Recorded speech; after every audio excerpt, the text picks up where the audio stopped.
Thank you, Bishop. Good morning. Good morning. My name is Martha Smith, and I'm the current chair of the Oklahoma United Methodist Circle of Care Board of Directors. I've been blessed to be a part of this ministry for more than 17 years. The first 14 as part of the administrative staff in Oklahoma City, and now as a member of the board. With God's help and your support, we are living out our mission each and every day by providing Christian help, healing, and hope to the children and families in crisis to assure a safe, healthy, and spiritual future. We are currently celebrating our 99th year of ministry.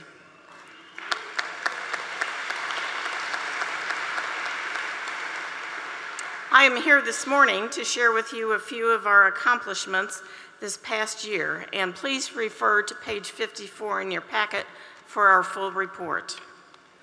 Our foster care program continued to expand into new communities across the state with full-time personnel, not only in our established offices in Oklahoma City and Tulsa, but also in Weatherford, Ardmore, Lawton, Ponca City, and Muskogee, and we are now able to reach out with part-time staff in Shawnee, Stillwater, Elk City, and Woodward.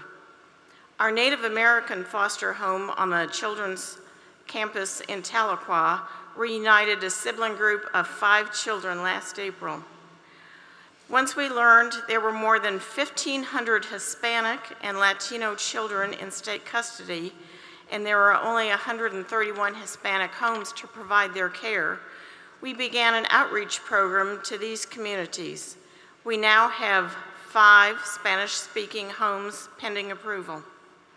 3 years ago, when foster care studies were failing for lack of a timely follow-up, we contracted with the state to provide home studies to facilitate the process of documenting information and processing prospective foster parents. Today, we are averaging 40 home studies each month. Without this partnership, many of these dedicated foster families may have given up on their dream of fostering, and the children might still be languishing in shelters. In our preparation for adult living, our PAL program, we have had 23 college and 37 high school graduates, 3 have received their GEDs, and 6 vocational school graduates since 2012. We are anticipating 2 more college graduations by December. In 2015, at our Pearls Hope program in Tulsa, we cared for over 17 women and 33 of their children.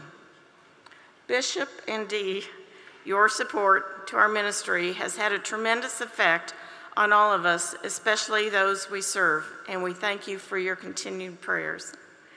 In conclusion, whether you support your Oklahoma United Methodist Circle of Care financially, by coming to one of our sites with a mission team, if you have donated on Circle of Care Sunday, made personal financial contributions through your Sunday school class, made sure that your church was instrumental in helping to pay their apportionments as best as they could. From the Circle of Care board, our staff, our children, and our families, I would like to thank you for your profound love and commitment to our ministry. We are only successful and blessed in being the hands and feet of Christ through your support. Now please join me in viewing these 3 brief testimonials, and then Mr. Batson will have a few words. Thank you.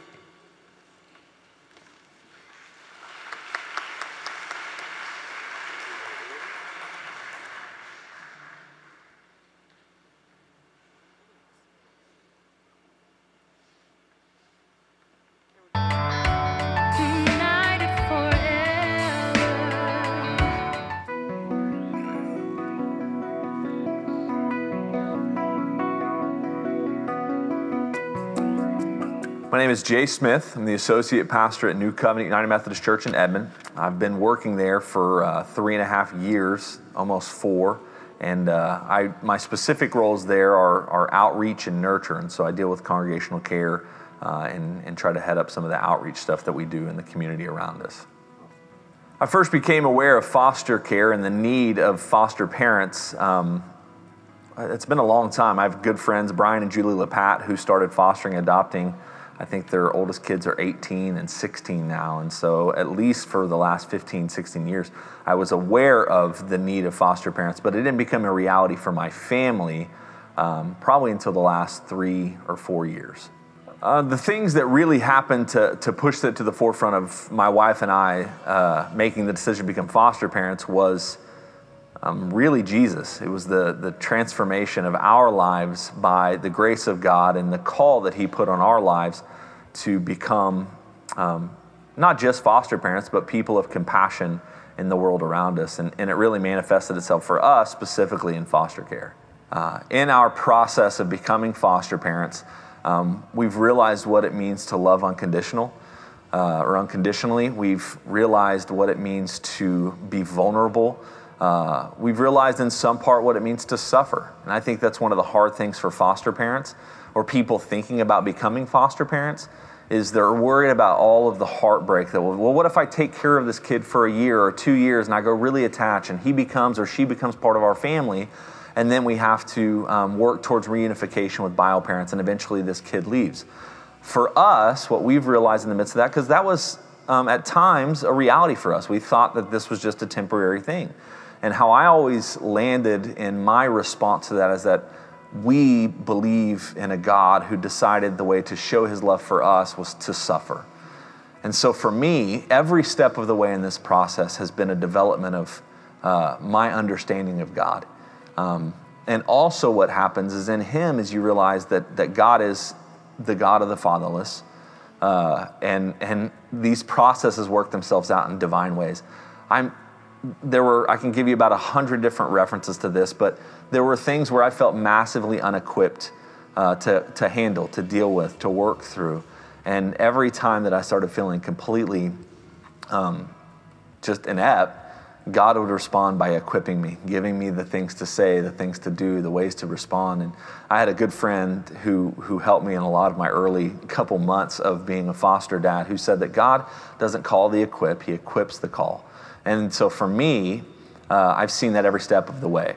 And so for my wife and I, we've developed a lot in a bunch of different levels of our faith, our journey. And we're also becoming fairly decent parents, like we're figuring that out along the way as well.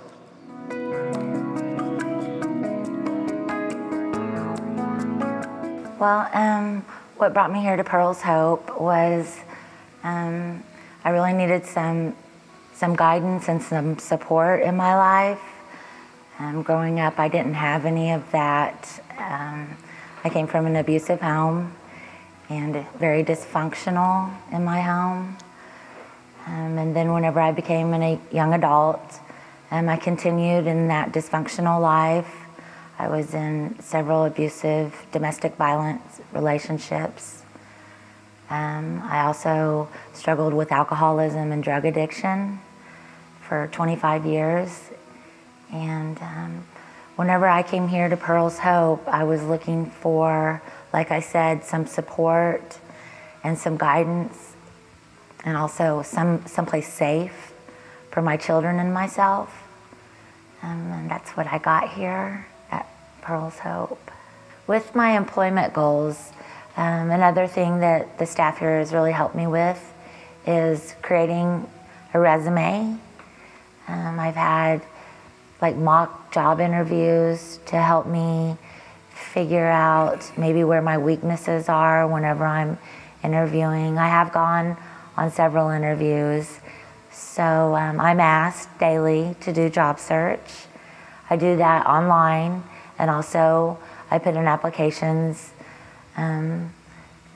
off campus, out at businesses, and I'm really looking forward to having, like I said, a job where I can be self-supportive and not have to rely on assistance in order to make ends meet. With the housing, once again, because of the mistakes I've made in my past, a lot of times whenever people look at the paperwork that I turn in, and they don't know me, they haven't met me. They just see those mistakes. But as I become a more confident person, I'm able to go and meet with these people and let them see me now, and to let them know that having a safe place to stay is a top priority for me, that the mistakes from my past are just those mistakes and that I've learned from them. The school that my children go to is very important to me because they've had to switch around a lot in schools. They've also had to go to schools that maybe weren't maybe the best schools in town, and so I've just been able to see them thrive with better schools, and so that's something that I'm really taking into consideration whenever I find the perfect place for us to go once I complete the program here.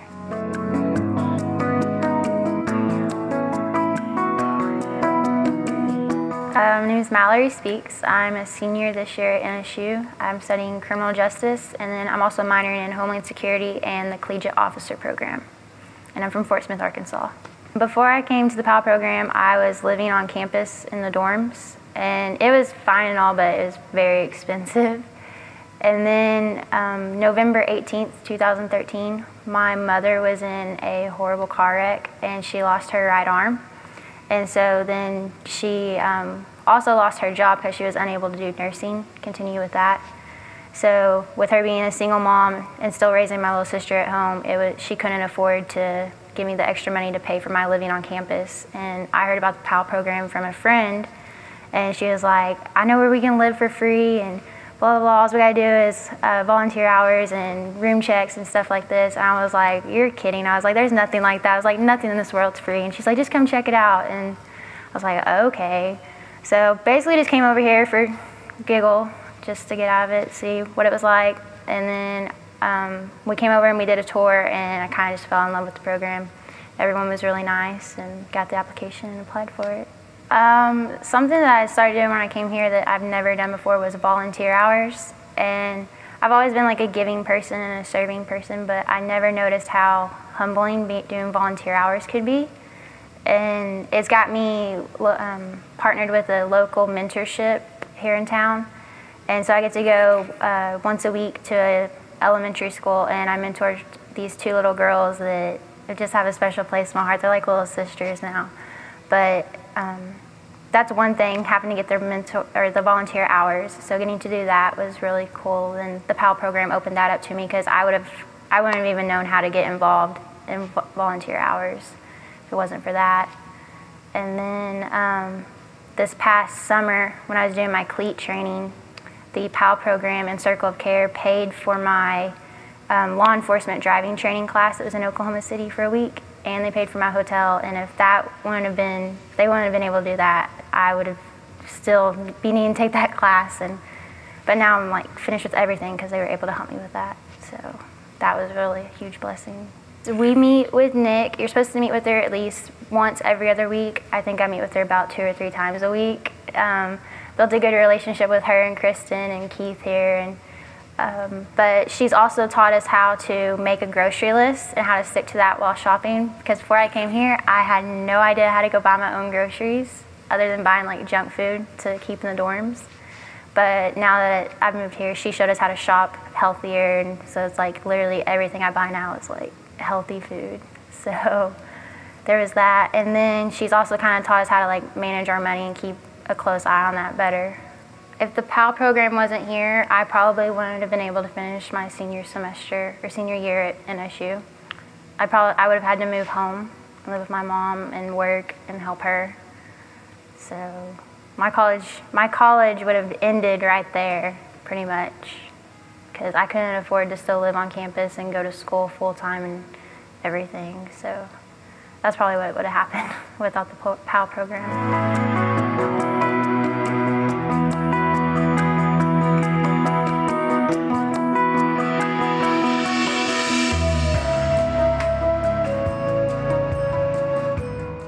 We want to thank Jay, Jennifer, and Mallory for their testimony today.